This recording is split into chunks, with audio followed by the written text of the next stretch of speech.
লঙ্কার পকোড়া বা লঙ্কার চপ সন্ধ্যার স্ন্যাক্সে যদি হয় তাহলে পুরো সন্ধেটাই দারুণ মজার হয়। লঙ্কার পকোড়া বানানো খুবই সহজ ও ভীষণ টেস্টি। কিভাবে বানাবেন তার পুরো টিপস আমি এই ভিডিওতে শেয়ার করেছি। ভিতর থেকে হবে সফট, টেস্টি ও চটপটি, আর বাইরে থেকে হবে মুচমুচে। নমস্কার বন্ধুরা, কিচেন টেকনিকে আপনাদের সবাইকে স্বাগত। আমি মধুমিতা। আজ নিয়ে এসেছি একটা দারুণ স্বাদের রেসিপি, চলুন দেখে নেওয়া যাক। লঙ্কার পকোড়ার জন্য প্রথমে আমি বেসনের ব্যাটারটা তৈরি করে নেব। দেখুন, মেজারিং কাপের 1 কাপ পরিমাণে আমি এখানে বেসন নিয়েছি, আর নিয়েছি হাফ চা চামচ জোয়ান। জোয়ানটাকে হাতে খুব ভালো করে ঘষে তারপরে দেবেন। এরপর দিয়ে দেব স্বাদ অনুযায়ী নুন, আর দিয়ে দেব 1/4 টিস্পুন হলুদ গুঁড়ো, দেব 1/4 টিস্পুন লাল লঙ্কার গুঁড়ো বা ঝাল লঙ্কার গুঁড়ো। তবে ব্যাটারটা খুব বেশি ঝাল করবার প্রয়োজন নেই, সবকিছু এখানে একটু কম পরিমাণেই আমি দিয়েছি। এরপরে শুকনো উপকরণগুলো খুব ভালো করে একটু মিশিয়ে নেব। দেখুন, শুকনো উপকরণ খুব ভালো করে মিশানো হয়ে গিয়েছে। এরপর আমি নিয়েছি দেখুন মেজারিং কাপের 1 কাপ পরিমাণে জল। পারফেক্ট জলের পরিমাপটা বোঝানোর জন্য আমি এখানে ওই মেজারিং কাপেই আমি জলটা নিয়েছি, আর কতটা পরিমাণ জল ব্যবহার হবে সেটাও আমি আপনাদের দেখিয়ে দেব। প্রথমে আপনারা অল্প অল্প করে জল দিয়ে খুব ভালো করে মিশিয়ে নেবেন। একসঙ্গে বেশি করে জল দেবেন না, তাহলে খুব বেশি পাতলা হয়ে যাবে। এই ব্যাটারটা না হবে পাতলা, না হবে খুব বেশি ঘন। এই ব্যাটারটা ঠিক কতটা ঘন হবে সেটা আমি আপনাদের দেখিয়ে দেব। দেখুন, অল্প অল্প করে জল দিয়ে আমি খুব সুন্দর একটা ব্যাটার তৈরি করে নিচ্ছি। দেখুন, ঠিক এইরকমই ব্যাটারটাকে রাখবেন। আবার এটা 10 মিনিট মতো রেখে দিলে দেখবেন আরেকটু ঘন হয়ে যাবে। দেখুন, আমি জলের মাপটাও দেখিয়ে দিচ্ছি। দেখুন, 1 কাপ আমি জল নিয়েছিলাম, তার অর্ধেকটাই জল ব্যবহার হয়েছে। মোটামুটি আপনারা 1 কাপ বেসনের জন্য হাফ কাপ মতো জল নেবেন, তার থেকে একটু সামান্য কম বেশি হতে পারে, সেটা বেসনের উপর ডিপেন্ড করবে।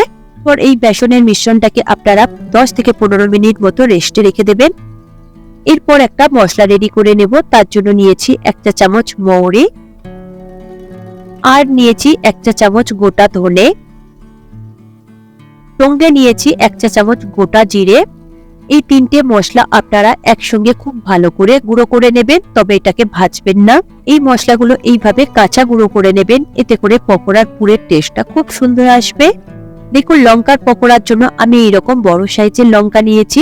বাজারে এই লঙ্কাগুলো খুব সহজেই পাওয়া যায়, আর এই লঙ্কাগুলো কিন্তু কোনো ঝাল নেই, আর এই লঙ্কা দিয়েই পকোড়াগুলো ভালো তৈরি হয়, খেতেও বেশি ভালো লাগে। এরপর লঙ্কাটা কিভাবে কেটে নিতে হবে সেটা আমি আপনাদের দেখিয়ে দেব। দেখুন, লঙ্কার একটা সাইড থেকে ছুরি দিয়ে হালকা করে একটু কেটে নেব, তবে একদম শেষ পর্যন্ত কাটবেন না, অল্প একটু বাদ রাখবেন। তারপরে দেখুন, আঙুল দিয়ে একটু ফাঁকা করলে ভিতরে দেখুন কত দানা রয়েছে। এই দানাটাকে আঙুল দিয়ে বের করতে যাবেন না, তাহলে লঙ্কাটা কিন্তু সাইড থেকে ফেটে যাবে। এরকম চামচের পিছনের অংশটা দেবেন, দিয়ে এইভাবে একটুখানি এইভাবে টেনে টেনে বের করবেন। দেখবেন দানাটা খুব সহজেই বেরিয়ে আসবে, তবে এটা একটু সাবধানে করবেন, তা নাহলে লঙ্কাটা কিন্তু সাইড থেকে ফেটে যাবে। দেখুন, চামচ দিয়ে আমি দানাটাকে কত সুন্দরভাবে বের করে দিয়েছি। তারপরে উল্টো করে এইভাবে একটু ঝাড়া দিলেই কত সুন্দরভাবে প্রতিটা দানা বেরিয়ে যাবে। দেখুন, লঙ্কার মধ্যে আর কোনো দানা নেই। এইরকম ভাবে পুরো দানাটাকে পরিষ্কার করে নিতে হবে, দানা থাকলে কিন্তু পকোড়াগুলো খেতে একদমই ভালো লাগবে না। আমি আরো একটা লঙ্কা কেটে আপনাদের দেখিয়ে দেব, যাতে আপনাদের বুঝতে সুবিধা হয়। দেখুন, আরো একটা লঙ্কা আমি নিয়েছি, সেই লঙ্কাটার মাঝ বরাবর আমি কেটে নেব, তবে একদম শেষ পর্যন্ত কাটবেন না, অল্প একটু বাদ রেখে কাটবেন। তারপর মাঝের ভেতরে যে দানাগুলো রয়েছে চামচ দিয়ে এইভাবে টেনে টেনে বের করে দেবেন, দেখবেন সহজেই বেরিয়ে আসবে। আর এইভাবে করলে দেখবেন একটাও দানা থাকবে না। তারপরে লঙ্কাটাকে উল্টো সাইড করে এইভাবে একটুখানি ঝাড়া দিলেই দেখবেন দানাগুলো খুব সহজেই বেরিয়ে আসবে। দেখুন, লঙ্কাটা আমার পুরো দানা পরিষ্কার করা হয়ে গিয়েছে, আর কতটা পরিমাণে দেখুন দানা বেরিয়েছে। দেখুন, লঙ্কার মধ্যে কোনো দানা নেই। এইভাবে বাকিগুলো একই রকম ভাবে দানা বের করে পরিষ্কার করে নেবেন। পর পকোড়ার পুরটাকে রেডি করে নেব। তার জন্য একটা দেখুন ফ্রাই প্যান নিয়েছি, তাতে দিয়ে দেব 2 টেবিল চামচ সাদা তেল। তেলটাকে মিডিয়াম ফ্লেমে গরম করে নেবেন। তেল হালকা গরম হলে তার মধ্যে দিয়ে দেব দেখুন যে মশলাটা আমি গুঁড়ো করে রেখেছিলাম, তবে পাউডার গুঁড়ো করবেন না, এইরকম একটু দানা দানা থাকবে। দেখুন, মশলাটাকে আমি এরকম হালকা একটু গুঁড়ো করে নিয়েছি, এইরকম গোটা গোটাই থাকবে। এই মশলাটাকে তেলের মধ্যে দিয়ে লো ফ্লেমে খুব ভালো করে ভেজে নিতে হবে, 1 থেকে 1.5 মিনিট মতো সময় ধরে। দেখবেন মশলা থেকে খুব সুন্দর একটা গন্ধ বেরোবে। ঠিক সেই সময় আপনারা দিয়ে দেবেন এর মধ্যে 1 চা চামচ আদা বাটা, আর দিয়ে দেব 1 চা চামচ রসুন বাটা। আর দিয়ে দেব 2-3টে মতো কাঁচা লঙ্কা কুচি। এরপর গ্যাসের ফ্লেমটাকে লোতে দেবেন, তারপরে আদা রসুনের কাঁচা গন্ধ চলে যাওয়া পর্যন্ত খুব ভালো করে কষিয়ে নেবেন। দেখুন আদা রসুনের কাঁচা গন্ধ চলে গিয়েছে, খুব সুন্দরভাবে কষানো হয়ে গিয়েছে। এরপর এর মধ্যে দিয়ে দেব 4-5টা মতন আলু। আলুগুলোকে আমি আগে থেকে সিদ্ধ করে রেখেছিলাম, তারপর হাত দিয়ে হালকা করে একটু ম্যাশ করে রেখেছিলাম।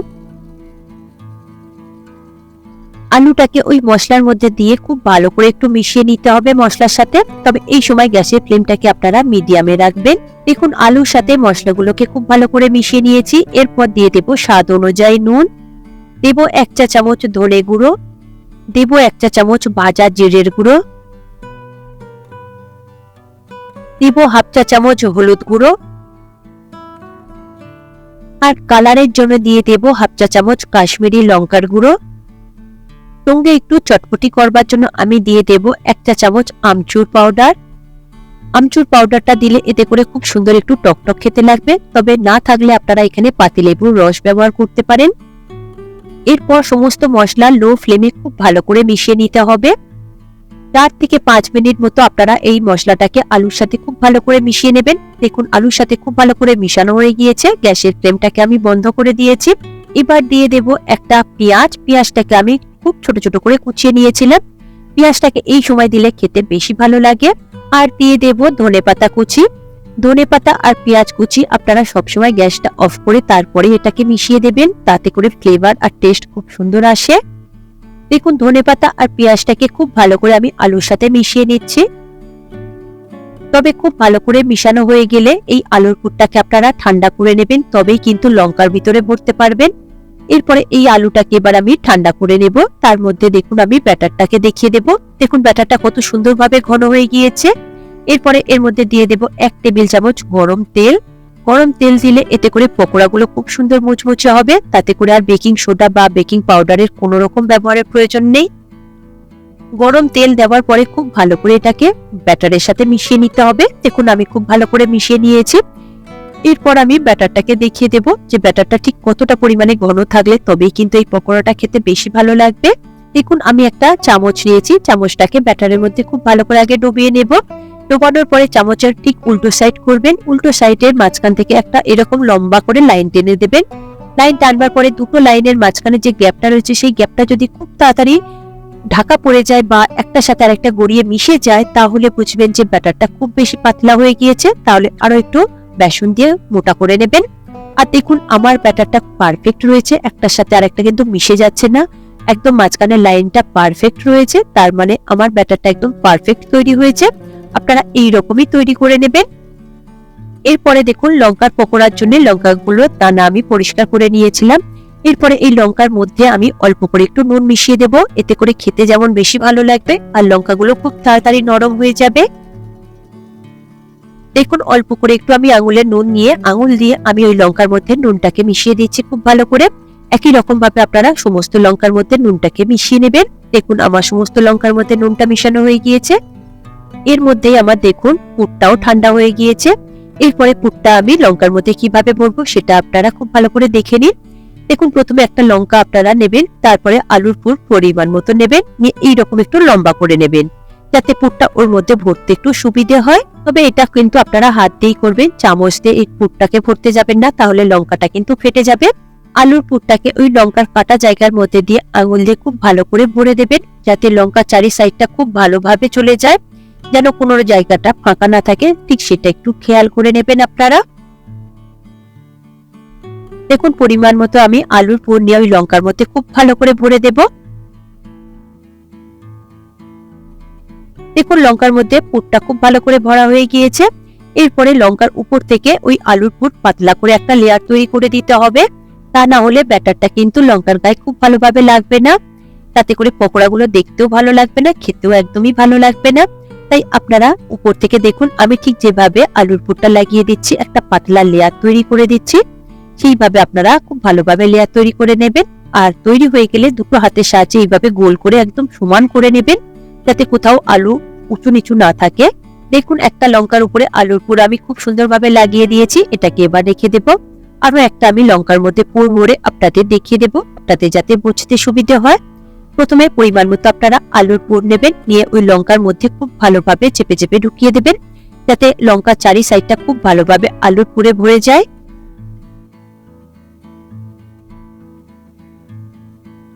দেখুন লঙ্কার মধ্যে আমি আলুর পুর খুব সুন্দরভাবে ভরে নিয়েছি। এরপরে লঙ্কার গায়ের উপর থেকে আলুর একটা পাতলা লেয়ার তৈরি করে নিতে হবে। ঠিক আগেরটা যেমন আমি তৈরি করেছি ঠিক একই রকম পদ্ধতিতে আপনারাও তৈরি করে নেবেন। তবে আলুর পুরটা পাতলা করেই দেবেন, খুব বেশি মোটা লেয়ার তৈরি করবেন না। আলুটা চারি সাইডে খুব ভালো করে লাগানো হয়ে গেলে দুটো হাতের সাহায্যে এইভাবে একটু রোল মতো করে নেবেন, তাহলে দেখবেন আলুটা খুব সুন্দরভাবে সমান হয়ে যাবে। আপনারা চাইলে প্লেটের উপরে রেখেও এইভাবে একটু রোল করে নিতে পারেন, তাতেও খুব সুন্দরভাবে সমান হয়ে যাবে। এরপরে দেখুন রেডি হয়ে গেল আরো একটা। এইভাবে আপনারা বাকিগুলো রেডি করে নেবেন। দেখুন আমি সবগুলো তৈরি করে নিয়েছি। এরপর এখান থেকে একটা লঙ্কা নেবেন, লঙ্কাটা নেওয়ার পরে ওই ব্যাটারের মধ্যে খুব ভালোভাবে ডুবিয়ে নেবেন। দেখুন চামচ দিয়ে উপর থেকে আমি ব্যাটারটাকে খুব ভালো করে লাগিয়ে দিচ্ছি, যাতে সব দিকে খুব ভালোভাবে লেগে যায়।